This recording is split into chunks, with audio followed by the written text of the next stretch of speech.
Copywriting, and more copywriting. Hello, this is Grandison Shines, Chief Marketing Officer here at Direct Business Marketing. We're talking about your copywriting skills that are going to come into play when you're creating your nurture marketing campaigns. And you know that your nurture marketing campaign should be focusing on your existing clients, existing leads, and new leads. So there's four different types of nurture marketing campaigns that you should have going on right now within your business. And we're talking about headlines today, and headlines are very critical because headlines or your subject lines or your blog post lines or your social media post lines, whatever it may be, that's going to be the showstopper. It's going to have them stop and read what you're talking about. So headlines are critically important, and we're going to talk about three different types of headlines today. And just to kind of start tapping into this again, making sure that this is for your nurture marketing campaign, the most neglected campaign type that I would say that businesses either don't do.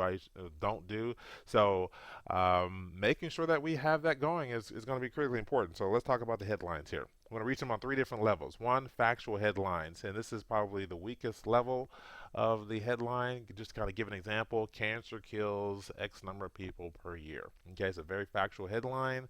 I didn't put a number in there, but hey, you get the gist of it. Just going to give an example. But on a more stronger note, you want to go to the emotional side. This is even stronger level.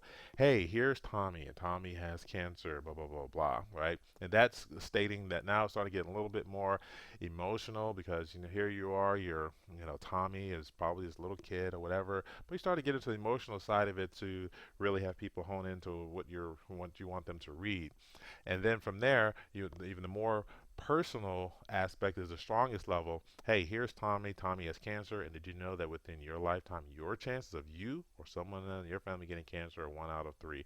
So that's the strongest level. So when you hone in on that, you want to talk about the most dominant resident emotion. That's what Clayton Makepeace has really also taught us about the headline piece as a dominant resident emotion.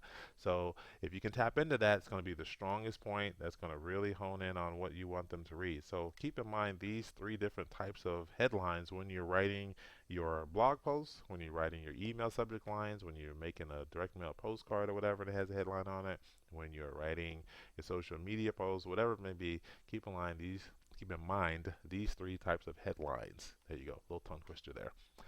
Look at our nurture marketing campaigns that we have on our website. Go to directbusinessmarketing.com, hover over services, go down to what says a la carte, and go down to the nurture marketing campaign to read about it there. Or you can just type in this URL, directbusinessmarketing.com/services/nurture-marketing. And there you'll see the four different types of campaigns that I spoke to you about earlier in this video.